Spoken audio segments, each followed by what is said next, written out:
때는 이스라엘이 남북으로 나뉘어져 있던 시대였죠. 남북 분열 시대였고, 요나는 그 남북으로 갈라진 그 상황에서 북이스라엘에서 활동했던 선지자입니다. 여러분 알고 계시는 대로 남유다야 이제 바벨론에 의해서 멸망하게 되는데, 북이스라엘은 어느 나라에 의해서 멸망하게 되죠? 아수르에 의해서 멸망을 하게 되죠. 아수르.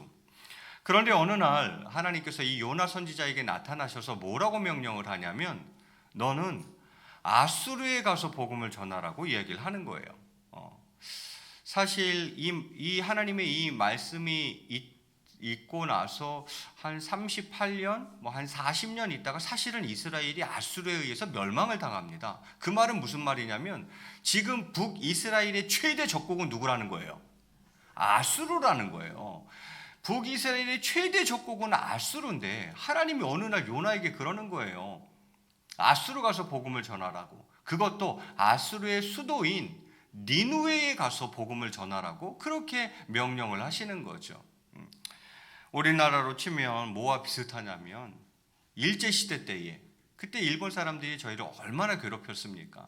그런데 하나님이 일본에 가서 복음을 전하라는 거예요. 그것도 일본의 수도 동경에 가서 복음을 전하라는 거예요. 그들이 불쌍하다. 그냥 두면 다 심판받아 죽으니까 너무 불쌍하다. 이 불쌍한 일본 사람들을 구원하기 위해서 네가 가서 복음을 좀 전해야겠다. 이렇게 이야기를 하시는 거죠. 그러니까 이게 가고 싶겠어요? 안 가고 싶겠어요? 안 가고 싶다 이 말이에요. 그래서 요나 선지자가 하나님의 명령을 어기고 하나님의 낯을 피하여 도망을 가버립니다. 그가 어디로 도망가냐면, 계획은 저기 다시스, 즉 지금으로 치면 스페인으로 도망을 가려고 그가 배에 올라타게 되죠. 그런데 아니나 다를까 하나님께서 그 불순종하는 요나로 말미암아 폭풍우가 치게 합니다. 배가 이제 그 폭풍우 때문에 거의 깨어지게 생겼어요. 파선 위기에 놓이게 됩니다. 그러니까 배 안에 같이 탔던 사람들이 이제 살려고 난리를 치는 거죠. 노를 저어보기도 하고, 배가 무거우면 또 뒤집어지니까 물건도 막 갖다 버리고, 바다에다가 물건도 막 버리고, 그런데도 도무지 폭풍우가 잠잠해질 기미가 안 보입니다. 그래서 생각한 것은, 야, 이건 그냥 폭풍우가 아니라 누가 이 배에 탄 누군가 때문에 신이 노해서 지금 이렇게 폭풍우가 치는 것 같다. 우리 제비를 뽑자. 도대체 누구 때문에 이렇게 신이 노여하며 이렇게 폭풍우가 치고 배가 부서지게 이렇게 폭풍우가 치는지 제비를 한번 뽑아보자. 그 제비를 뽑으니까 딱 하니 누가 나와요? 요나가 딱 당첨이 되는 거죠. 그래서 묻습니다. 넌 도대체 누구고 어디서 왔고 너는 누구를 어떤 신을 섬기는 자냐? 이제 선원들이 묻습니다. 요나가 얘기를 하죠. 선은 이렇고 후는 이렇고 난 히브리 사람이고 내가 하나님을 섬기는 사람인데, 사실은 하나님의 명령을 어기고 내가 지금 도망가는 중이고, 사실 이 폭풍우는 그런 거로 누구 때문이다? 나 때문이다 얘기를 해요. 그러면서 하는 말이, 나를 바다에 던져라 이렇게 이야기를 합니다. 그러면 아마 폭풍우가 잠잠해질 것이다 얘기를 하죠. 그런데 또 인정이 있지. 아무리 그래도 그렇지 산 사람을 어떻게 이 바다에다 또 집어 던집니까? 그래가지고 선장과 선원들이 그래도 요나 바다에다 안 던지고 어떻게든 한번 살아보려고 노를 저으나 이게 됩니까? 지금 하나님이 이게 역사하시는 건데 노 젓는다고 이게 될 일이 아니란 말이죠. 그래서 결국은 결정을 내립니다. 요나를 바다에 던지기로. 하나님, 저희들을 허물하지 마십시오 하면서 이제 선장과 선원이 요나를 바다에 던지게 되고, 하나님은 딱 준비시켜 놓았던 큰 물고기를 통해서 요나를 삼키도록 하죠. 그렇게 요나는 자 던졌으니까 바다로 가라앉기 시작하겠죠. 바다로 가라앉고 그러면서 이제 기도하고, 또 물고기가 와서 삼켜버렸으니까 큰 물고기 뱃속에서 밤낮 3일을 있었다 성경이 그렇게 기록하고 있어요. 그 뱃속에서 이제 또 회개하게 되고, 그리고 그렇게라도 또 나를 물고기가 삼켜서라도 죽지 않고 이렇게 구원해 주신 것에 대해서 요나가 또 감사하게 되고, 1년에 이러한 하나님과의 어떤 그런 소통의 시간들을 통해서 이제 하나님께서 명령하셔서 큰 물고기로 하여금 요나를 육지에다 토해내도록 명령하시죠. 그러자 그 큰 물고기가 요나를 결국 뱉어냅니다. 뱉어내서 육지에다 토해 놓죠. 자, 그리고는 이제 하나님께서 요나에게 다시 명령을 하시는 거죠. 하나님의 말씀이 이제 두 번째로 요나에게 다시 임하게 되는 것입니다. 물론 여기서 요나의 회개가 그 물고기 뱃속에서 3일 동안 있으면서 한 그 회개가 정말 순도 100%의 진정한 회개였느냐에 대해서는 또 나중에 한번 말씀을 나누는 시간을 갖도록 하고, 오늘은 일단 요나가 물고기 뱃속에서 회개했고 하나님께서 재차 사명을 주시는 그런 대목이 오늘 본문의 대목이 되겠습니다. 자, 그러면 그 사명을 받은 요나가 결국 니느웨에 가서 복음을 전하게 되고, 그로 말미암아 그 니느웨에 어떤 일이 일어났는지를 오늘 본문이 아주 상세하게 저희에게 설명해 주고 있습니다. 저는 오늘 본문을 통해서 요나의 그 순종에 대해서 같이 여러분과 한번 묵상해 보았으면 좋겠습니다. 자, 1절에 이렇게 시작되고 있습니다. 여호와의 말씀이 두 번째로 요나에게 임하니라. 무슨 얘기예요? 첫 번째 임했을 때 요나가 불순종했어요. 아유, 저는 안 갑니다. 다른 데 가라면 내가 다 가겠는데 아수르는 아닙니다. 아수르는 하나님, 니느웨는 아니죠. 그래서 불순종했다 이 말이죠. 그래서 이제 뭐 배가 부서지려고 그러고 물고기 뱃속에 들어갔다 나오고 그랬던 것 아닙니까? 자, 이제는 그 회개하고 토했죠. 큰 물고기가 요나를 토했고, 이제 육지에 올라온 요나에게 하나님의 말씀이 이제 재차 다시 임하게 되는 거죠. 그 메시지는 뭐겠습니까? 니느웨로 가라는 거예요. 가서 말씀을 선포하라는 거죠. 예. 자, 그래서 이제 요나가 어떻게 합니까? 2절 말씀에 일어나 저 큰 성읍 니느웨로 가서 내가 네게 명한 바를 그들에게 선포하라, 이렇게 하나님 말씀하세요. 예. 아수르의 수도라 말씀드렸습니다. 그 니느웨에 가서 내가 너에게 명령한 모든 것들을 그들에게 선포하라고 하죠.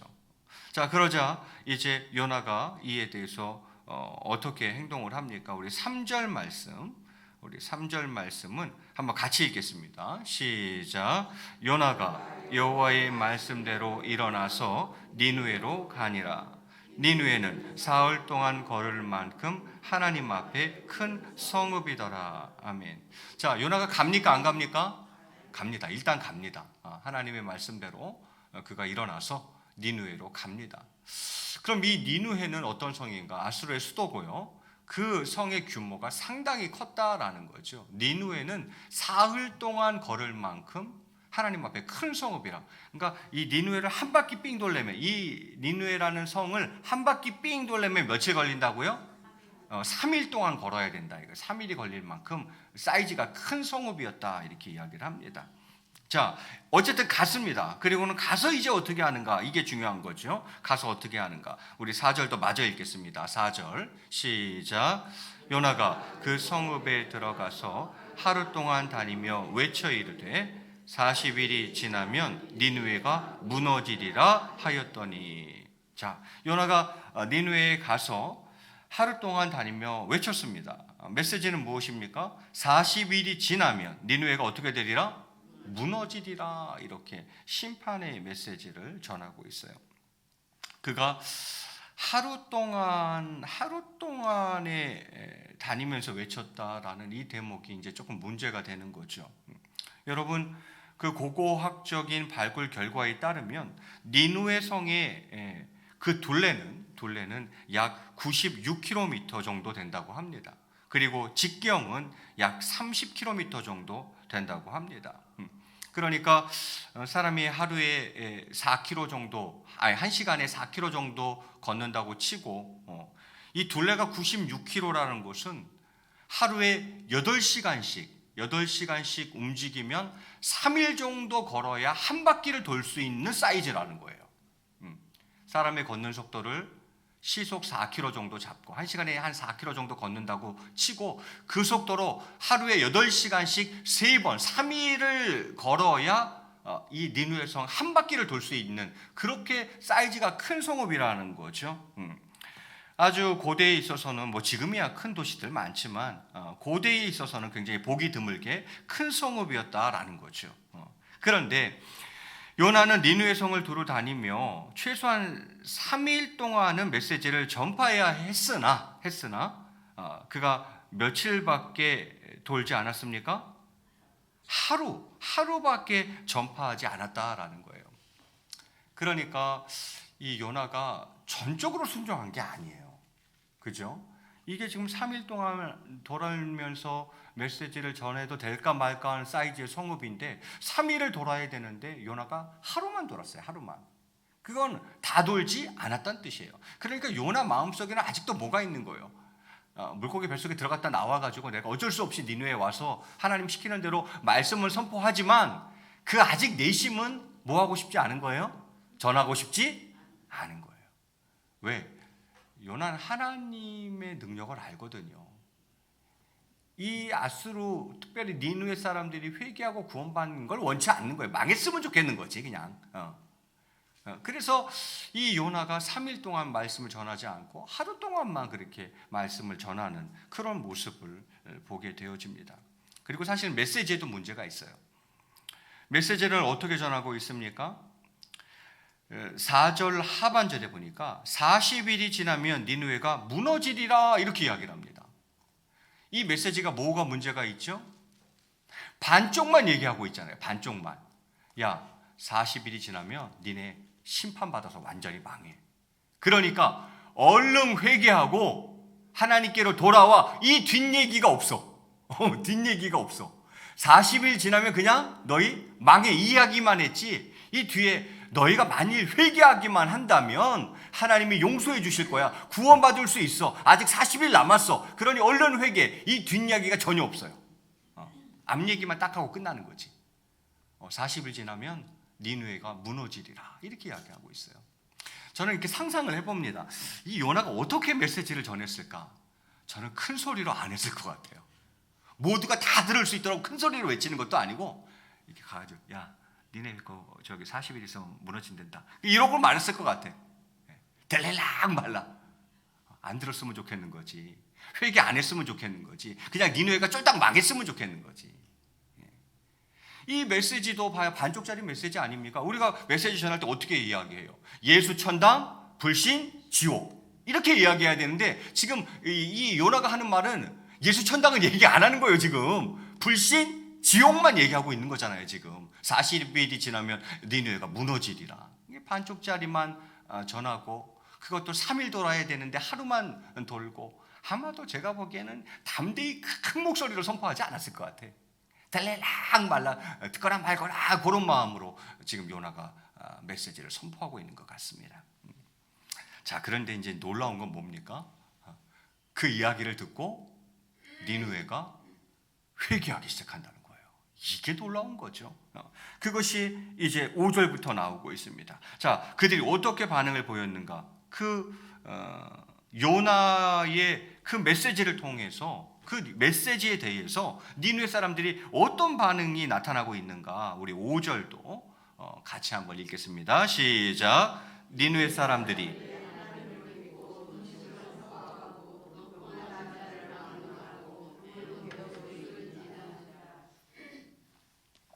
자, 니느웨 사람들이 어떻게 하고 있습니까? 첫 번째, 니느웨 사람들이 하나님을 뭐 하고? 야, 하나님을 믿어버리네. 아니 3일 돌아야 되는데 하루 돌았고 큰 소리도 아니고 작은 소리도 이야기했고 복음도 반쪽짜리 복음만 전했는데 이게 웬일입니까? 그 이야기를 듣고도 그 메시지를 듣고도 니느웨 사람들이 하나님을 뭐 했다고요? 믿어요. 그리고 뭘 선포해요 또? 금식을 또 선포해요. 그리고는요 높고 낮은 자를 막론하고 다 무슨 옷을 입어요? 굵은 베옷을 입었다. 베옷이라는 건 뭐예요? 막 통에 자복 회개할 때 입는 게 베옷 아닙니까? 그죠? 그러니까 그들이 하나님을 믿고 막 금식을 백성들이 니느웨 그 사람들이 하나님을 믿고 금식을 선포하고 막 굵은 베옷을 입고 막 이러는 거예요. 난리가 난 거예요 지금. 야, 이 일이 누구에게 보고됩니까? 니느웨 왕에게 보고가 됩니다. 아수르 왕에게 보고가 되는 거죠. 그럼 이제 왕은 또 어떻게 하는가? 6절에 제가 봉독해 올리겠습니다. 그 일이 니느웨 왕에게 들림에 왕이 보좌에서 일어나 왕복을 벗고 굵은 베옷을 입고 제 위에 앉으니라 이렇게 되어 있어요. 이제 누구까지도 회개해요? 왕까지도 회개하는 거예요. 백성들 사이에 이런 일이 있었다는 게 보고가 되니까 맞다 하면서 왕이 왕좌에서 일어나가지고 왕복을 다 벗어제끼고 무엇으로 갈아입어요? 굵은 베옷을 입어요. 그리고 제 위에 앉았다. 여러분, 제 위에 앉아가지고 티끌과 재와 먼지를 뒤집어 쓰는 것은 회개의 표시 아닙니까? 회개의 표시. 왕까지 회개하기 시작하는 거예요. 야, 이게 뭐 그냥 나라가 난리가 난 거죠. 그러면서 더 나아가서 7절에 보니까 그들이 이렇게 행동합니다. 왕과 그의 대신들이 조서를 내려 니느웨에 선포하여 이르되 사람이나 짐승이나 소떼나 양떼나 아무것도 입에 대지 말지니 곧 먹지도 말 것이요 물도 마시지 말 것이며 전국에 무엇을 내리는 거예요? 금식령을 내리고 있는 거예요. 전국에. 왕만 그러는 게 아니에요. 온 백성, 니느웨 백성, 온 백성이 금식하자는 거예요. 그걸 아예 조서로 내려버려요. 그냥 조서는 왕의 명령인 거죠. 그걸 내려가지고 사람만 금식하면 다행이게 이건 짐승이나 소떼나 양떼나 일체 아무것도 입에 대지 말라는 거예요. 먹지도 말고 심지어는 뭐 하지도 말라고요? 마시지도 말래요. 물도 마시지 말라는 거예요. 그게 아주 엄청난 금식을 선포하고 있는 거죠. 어마어마합니다. 그러면서 8절에 이어서 이렇게 이야기를 합니다. 8절 말씀을 우리 한번 같이 읽겠습니다. 8절 시작. 사람이든지 짐승이든지 다 굵은 베옷을 입을 것이요 힘써 하나님께 부르짖을 것이며 각기 악한 길과 손으로 행한 강포에서 떠날 것이라. 아멘. 자, 그러면서 명령하기를 사람이든지 짐승이든지 일단 다 뭐 입고 굵은 베옷 입고 그 다음에 힘써 하나님께 부르짖을 것이며 뭐예요? 회개 기도죠. 하나님 잘못했습니다. 용서해 주십시오. 우리를 멸망시키지 마십시오. 구원해 주십시오. 하나님께 그렇게 힘써 온 백성이 다 같이 부르짖어야 된다는 거예요. 이거 조서로 이걸 때리고 있는 거예요. 왕의 조서는 무조건 지켜야 되는 거거든요. 왕의 명령은. 그러니까 온 나라 백성들이 굵은 베옷을 입고 하나님께 회개 기도를 올리고 더 나아가서 이 대목 굉장히 중요한 대목인데 뭐라고 되어 있습니까? 각기 악한 길과 손으로 행한 강포에서 떠날 것이요. 악한 길과 손으로 행한 강포에서 떠날 것이다. 이렇게 이야기합니다. 여러분, 아수르는요, 세계사를 보면 아수르는 굉장히 폭력적인 민족이었습니다. 그들은 사람을 죽이는데 어떻게 죽이는지 제가 언제 한번 말씀드린 것 같은데 그 장대 있잖아요. 높은 긴 장대. 거기에다가 닭꼬치 같은 거 아세요? 이게 그 꼬치에다 이렇게 끼워서 굽잖아요. 사람을 그렇게 죽여요. 가죽을 벗기고 전쟁에서 이기면 상대편의 가죽을 다 벗겨버리고 마치 닭꼬치 만들듯이 큰 장대에다가 사람을 하나하나 이렇게 꽂아요. 이렇게 죽일 정도로 이 아수르 민족은 굉장히 폭력적이고 잔인한 족속이었습니다. 폭력과 잔인한 악행으로 악명이 높았던 나라가 바로 아수르였다 이 말이에요. 그런데 그들이 어떻게 하고 있습니까? 도덕적인 변화를 수반한 참된 회개를 하고 있다는 거죠. 삶의 변화죠. 그들은 하나님에 대한 지식이 매우 빈약했겠죠. 빈약했지만 기꺼이 삶의 방향을 바꾸었다는 것입니다. 삶의 변화까지도 수반되고 있는 참된 회개를 하고 있다는 게 이거 굉장히 중요한 포인트인 거거든요. 자, 여러분 보세요. 그들의 회개는 무엇입니까? 하나님을 믿고 금식하고 베옷을 입고 제 위에 앉고 다 좋아요. 그런데 마지막 게 진짜 중요한 거예요. 각기 악한 길과 손으로 행한 강포에서 떠날 것이라 이렇게 이야기를 하고 있어요. 그러니까 그들의 회개는 참된 회개였어요. 참 회개였고 또 한 사람만 회개하는 게 아니라 왕을 위시한 모든 백성, 거국적인 회개 운동이었고요. 그리고 무엇보다도 중요한 포인트는 뭐라고요? 도덕적 변화, 삶의 변화를 수반한 참된 회개였다 이 말입니다. 그들은 기꺼이 그들의 삶을 바꾸었다는 거죠. 자, 이렇게 회개의 역사가 일어나는 것이죠. 그러면서 그들이 하는 말이 무엇입니까? 9절에 보니까 하나님이 뜻을 돌이키시고 그 진노를 그치사 우리가 멸망하지 않게 하시리라. 그렇지 않을 줄을 누가 알겠느냐 한지라 이렇게 이야기를 합니다. 야, 우리가 정말 진심으로 회개하면 혹시 알아? 하나님이 그 심판의 뜻을 돌이키실지. 우리가 정말 진심으로 회개하면 하나님이 진노를 그치실 줄 알아?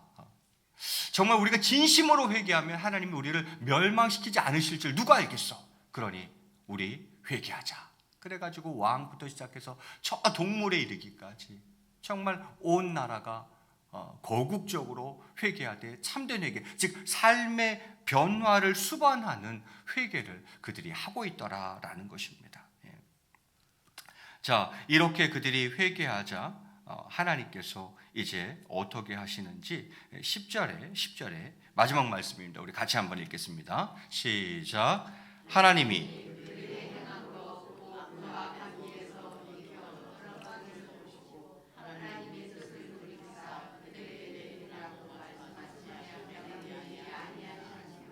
아멘. 자, 하나님이 그들이 행한 것, 곧 뭐 때문에? 그 악한 길에서 돌이켜 떠난 것을 보시고 하나님의 뜻을 돌이키셨다. 그래서 내리라고 말씀하신 재앙을 내리지 않았다. 이렇게 되어 있어요. 저는 이 구절도 굉장히 시사하는 바가 크다고 생각해요. 하나님이 지금 뜻을 돌이키셨어요. 그리고 내리라고 말씀하신 재앙을 내리지 않으셨어요. 무엇이 하나님으로 하여금 뜻을 돌이키며 재앙을 내리지 않으시기로 결정하게 만든 것일까? 그것은 10절 상반절에 정확하게 나와 있어요. 하나님이 그들이 행한 것, 곧 그 악한 길에서 돌이켜 떠난 것을 보시고 이렇게 되어 있어요. 여러분, 그들이 하나님을 믿었다고 하나님의 뜻을 돌이키신 게 아니라는 거예요. 그들이 그저 베옷을 입었다고 하나님께서 뜻을 돌이키신 게 아니에요. 제 위에 앉았다고 하나님이 그 뜻을 돌이키신 게 아니라는 거예요. 하나님이 그 뜻을 돌이키신 것은 그들이 금식했기 때문에 하나님이 뜻을 돌이키신 게 아니라는 거예요. 하나님이 그 뜻을 돌이키신 이유는 이것 때문입니다. 각기 악한 길과 손으로 행한 강포에서 떠났기 때문에, 그 악한 길에서 돌이켜 떠난 것을 보시고 하나님의 뜻을 돌이키신 거예요. 재앙을 내리지 않기로 하신 거예요. 여러분, 그런 점에서 무엇이 회개인가, 무엇이 참된 회개며 진정한 회개인가, 반드시 삶의 변화가 수반되어야 그것이 진정한 회개라는 거예요. 그게 참된 회개라는 거예요. 아무리 울고 불고 해도 그거 회개 아닙니다. 내가 눈물을 흘렸다고 그게 회개입니까? 금식한다고 그게 회개입니까? 굵은 베옷을 입었다고, 제 위에 앉았다고 그것이 곧 회개는 아니라는 거예요. 진정한 회개는 그렇게 회개했어요? 삶의 변화가 뒤따라와줘야 된다는 거예요. 그게 진짜 회개를 한 거라는 거죠. 그게 참 회개며 진정한 회개고, 그 진정한 회개는 하나님의 마음으로 움직입니다. 하나님께서 그 뜻을 돌이키셨으며 재앙을 내리지 않으시기로 결정하신 거죠. 이 대목도 의아해할 수 있어서 제가 설명을 드리겠습니다. 여러분, 하나님의 심판의 경고는요, 항상 확정적인 선포가 아니라 회개할 때는 그 뜻을 돌이킬 수 있다는 것을 전제로 하는 조건적인 선포인 것이죠. 하나님의 선포는 조건적인 선포라는 거예요. 특별히 심판의 경고에 관한 하나님의 그 선포는 조건적인 선포라는 거예요. 이게 항상 확정적인 선포가 아니라 회개할 때는 그 뜻을 내가 언제든지 돌이키겠다라는 거죠. 그것을 전제하고 있는 조건적인 선포라는 거죠. 이상하다. 하나님이 뜻을 정하셨으면 그 뜻대로 무조건 다 행하는 거 아니야? 지금 보세요. 하나님 뜻을 돌이키셨어요? 안 돌이키셨어요? 돌이키셨어요. 즉 조건적 선포라 이 말이죠. 여러분, 이렇게 해서 니느웨는 멸망하지 않게 됐습니다. 여러분 아시겠지만 이 니느웨가 이렇게 회개하고 나서 그 아수르 니느웨에 100년간 평화가 임합니다. 100년 동안 평화가 임해요. 이런 반면에 여러분, 소돔과 고모라를 생각해 보면 소돔과 고모라는 그냥 쫄딱 망했죠. 이게 무슨 차이가 있을까? 여러분, 소돔과 고모라 성은 멸망하고 지금 니느웨 성은 구원을 받았어요. 이 같은 엄청난 차이는 어디서 오는 것입니까? 하나님의 심판의 경고를 회개의 기회로 삼은 자들과 하나님의 심판의 경고를 그렇게 하지 않은 자들에게 각각 주어지는 결과의 차이라고 할 수가 있겠죠. 하나님이 경고를 주었을 때에 그것을 옳다구나, 요건 회개 기회다 한 사람들은 살았고, 하나님께서 심판의 경고를 주었을 때에 그것을 회개의 기회로 삼지 않은 사람들은 망한 거죠. 그게 소돔과 고모라고, 지금 살아난 것은 니느웨 사람들이고, 이 차이가 있다라는 것을 우리는 또한 보게 되어집니다. 자, 여기까지가 오늘 본문인데요. 저는 오늘 본문을 통해서 여러분과 크게 두 가지를 한번 묵상해 보았으면 좋겠습니다. 그것은 다름 아니라 역시 순종과 회개에 관한 대목이겠죠. 먼저 요나의 순종을 보면, 요나의 순종은 글쎄요, 제가 보기엔 최소한의 순종이었다 이렇게 보고 싶어요. 최소한의 순종. 순종을 안 할 수는 없고, 그래서 하긴 하는데 전적으로 순종하는 게 아니라 그냥 최소치, 최소한의 순종을 하고 있는 것이죠. 아까도 본문을 해설하며 말씀드렸지만 3일이 아닌 단 하루만 니느웨에 하나님의 말씀을 전합니다. 그리고 또 메시지도 절반만 전했죠. 반쪽짜리만 전했죠. 용서의 가능성은 전혀 언급하지 않은 채 40일 후에 닥칠 심판만 전했죠. 자, 이런 요나의 모습은 결국 무엇입니까? 최소한의 순종이었다. 저는 그래서 그렇게 표현을 해보고 싶어요. 또 회개를 보면 진정한 회개가 오늘 우리에게 무엇인가를 정확하게 가르쳐주고 있죠. 하루만 요나가 말씀을 전했지만 하루 만에 니느웨 사람들은 회개를 합니다. 말장난 같지만 제가 그래서 설교 제목을 하루 만에 회개라 그런 거예요. 요나는 며칠만 그 메시지를 전했어요? 하루 전했어요. 하루만 전했어요. 하루만. 원래 3일, 최소한 3일 전해야 되는데 하루만 전했어요. 그런데 놀라운 건 뭐예요? 니느웨 사람들은 하루 만에 다 회개해 버렸어요. 전 국민, 왕을 포함해서 전 국민이 그 메시지 듣고 하루 만에 다 회개해 버렸어요. 그래서 제가 설교 제목을 그렇게 한번 잡아본 거예요. 요나의 순종은 하루만 순종한 거고, 니느웨 사람들의 순종은 하루 만에 다 순종해 버린 거죠. 이 엄청난 차이죠. 엄청난 차이. 말장난 같지만. 여러분, 니느웨 사람들은요, 약 40일 후에 심판이 임하리라 딱 그랬을 때 그 40일을 뭘로 받아들인 거예요? 이 40일을 하나님께서 기회를 준 거라, 유예 기간으로 받아들인 거예요. 이건 하나님이 우리에게 마지막 기회를 주신 것이다. 이 40일을 유예 기간으로 받고 금식하고 통곡하며 부르짖었던 거죠. 여러분, 이런 회개는요, 유대인들에게, 이스라엘 왕들에게도 잘 없었던 회개입니다. 지금 아수르는 이방이잖아요. 니느웨 이방이잖아요. 이때가 아마 살만에세 4세, 아수르 왕은 그때쯤 됐을 거예요. 이방 왕이잖아요. 그런데 그들이 보인 회개는 이스라엘 역사 가운데에 그 어떤 왕이나 어떤 시대에도 찾아보기 힘들 만큼 놀라운 회개의 역사가 지금 일어나고 있다는 거죠. 여러분, 이스라엘 왕들은 회개를 촉구하는 선지자들을 거부하고 핍박했지만 니느웨 왕은 왕복 대신에 상복을 입고 왕좌 대신에 먼지 위에 앉아서 하나님께 용서를 구합니다. 심지어는 짐승까지도 상복을 입히고 회개의 복장을 갖추어 입게 해서 정말 창조세계의 주인이신 하나님의 긍휼을 간절히 구하는 정말 놀라운 모습을 보여주고 있습니다. 더 놀라운 건 무엇이라고 말씀드렸습니까? 그저 말과 감정뿐인 회개예요? 말과 감정뿐인 그냥 액션, 보여지는 외형적인 회개예요? 형식만 갖춘 회개예요? 아니라는 거죠. 그것이 아니라 정말 말과 감정뿐인 회개가 되지 않도록 니느웨의 대표적인 죄악인 그 폭력성, 그 폭력을 금하는 조서까지 내려서 그것을 제도화할 정도로 삶의 변화를 수반하는 진짜 회개였다는 거예요. 참된 회개였다는 거죠. 이 일로 인해서 결국 니느웨는 망하지 않습니다. 아수르는 망하지 않고 무려 이 이후에 100년간 하나님의 평화를 보장해 주십니다. 저는 오늘 이 본문을 통해서 우리의 순종을 한번 돌아보았으면 좋겠고 또 우리의 회개를 한번 돌아보았으면 좋겠습니다. 아이 목사님, 그래도 요나가 좀 억지스럽고 또 억지로이긴 했지만 그래도 순종했잖아요. 맞아요. 그 부분도 저는 인정하고 싶어요. 억지로 하는 순종도 그래도 순종이니까. 근데 하나님은 사실 그 순종까지도 사용하셔서 놀라운 일들을 오늘 펼쳐 보여주시고 계시는 거거든요. 그거 마지막으로 말씀드리고 오늘 설교를 마무리할까 합니다. 비록 사흘길이나 되는 큰 성읍을 하룻길로 행하며 마지못해 한 순종이었지만 요나가 하나님의 명령대로 어쨌든 말씀을 선포했을 때 니느웨에는 대대적인 회개의 역사가 일어났습니다. 그러면 요나의 순종이 그 최소한의 순종이요, 부분적인 순종이지만 그 요나의 순종이 가져온 결과는 무엇이었습니까? 첫 번째는 회개하는 심령을 가져왔죠.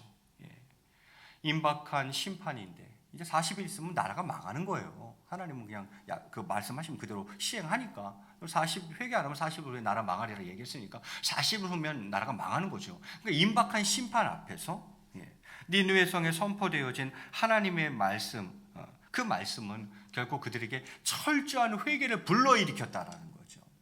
요나의 순종이 부분적인 순종이지만 최소한의 순종이지만 어찌되었건 부족하지만 순종을 하며 나아갔죠.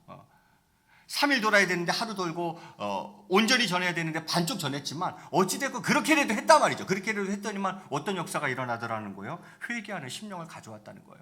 임박한 심판 앞에 정말 니느웨 성에 선포된 그 하나님의 말씀이 왕을 위시한 모든 백성들에게 철저한 회개를 불러일으켰다는 거죠. 자, 이렇게 회개하는 심령을 가져왔다면 두 번째는 역시 하나님의 용서를 가져왔다는 겁니다. 하나님은 재앙을 내리지 않으셨습니다. 용서를 받아 그들은 구원을 얻을 수 있었습니다. 요나의 순종은 결국 하나님의 용서를 가져온 거죠. 마지막은 무엇입니까? 축복을 가져왔습니다. 순종은 하나님의 복이 이웃에게도 흘러 그들까지도 복을 누리게 하더라라는 것입니다. 여러분, 이건 뭐 요나에게도 복이죠. 사실 요나는 선지자고 선지자는 사명으로 사는 사람인데 하나님의 어떻든 물고기 뱃속에서 터여내게 해가지고 다시 재차 사명을 주는 것 아닙니까? 선지자가 사명 받으면 그게 가장 큰 행복이죠. 그래서 이것은 요나 개인에게도 사실은 행복인 것이고 더 나아가서 이건 요나의 행복으로 그치지 아니하고 요나가 조금 부분적이고 최소한의 순종을 했지만 그 순종을 통해서 누가 복을 받아요? 니느웨가 복을 받잖아요. 이처럼 순종은 축복을 가져온다는 것입니다. 순종은 하나님의 복이 나를 넘어서서 이웃에게로 흘러들어가게, 즉 그들까지 복을 누리게 하더라라는 것입니다. 여러분, 순종하심으로 여러분과 이웃까지 복을 받는 삶을 사시기를 바라겠습니다. 말씀을 맺을까 합니다. 자, 요나. 저는 요나를 이제 내일 새벽까지 볼 거예요. 내일 새벽까지 보고 마무리할 건데 요나를 보면서 저는 그런 생각을 해요. 요나는 안강 최씨 중에 하나였을 것이다. 안씨 아니면 강씨 아니면 최씨였을 거예요. 무슨 뜻인지 아시죠? 고집이 장난이 아니에요. 절대 누구 말도 안 듣는 거죠. 심지어 하나님이 이야기하는데도 요나는 제대로 된 순종 안 합니다. 제대로 된 순종 안 해요. 그게 우리의 심령이 되어서는 절대 안 되겠습니다. 다른 거 정말 고집스러워야 될 것은 고집스러울 수 있어야 돼요. 사람이 주관이 있어야 하고 또 좋은 것에 있어서는 고집도 부릴 줄 알아야 돼요. 그러나 그것이 아닐 경우에는 고집 부리면 안 돼요. 하나님께서 말씀하시는데 또 그 말씀 앞에서 고집을 부린다? 이건 아니죠. 그래서 저는 요나가 성이 안요나 아니면 강요나 아니면 최요나 이 셋 중에 하나일 거라고 봐요. 너무 고집스러워요. 내일 새벽 4장까지 보면 제 말이 무슨 말인지 이제 아실 거예요.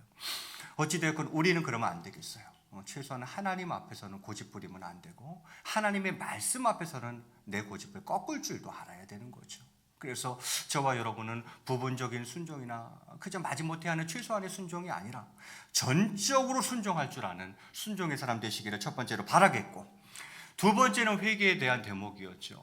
회개요? 무엇이 회개입니까? 삶의 변화가 수반되지 않으면 그거 회개 아닙니다. 반드시 삶의 변화가 수반돼야 그게 진짜 참된 회개고 진정한 회개라는 것을 기억하며 저와 여러분이 진정한 회개자가 되기를 바라겠고, 마지막으로는 그래요. 하나님은 그 순종까지도 사용하시네. 또 그 순종까지도 사용하셔요. 그 순종은 회개의 심령을 가져왔습니다. 하나님의 용서를 가져왔습니다. 하나님의 축복을 가져왔습니다. 그런 거로 저와 여러분이 하나님 앞에 순종함으로 말미암아 우리 이웃 가운데에 회개의 역사를 일으키고 하나님의 용서를 가져오고 하나님의 축복을 가져올 수 있는 저와 여러분의 신앙생활, 믿음생활 다 되시기를 주님의 이름으로 간절히 축원드리겠습니다.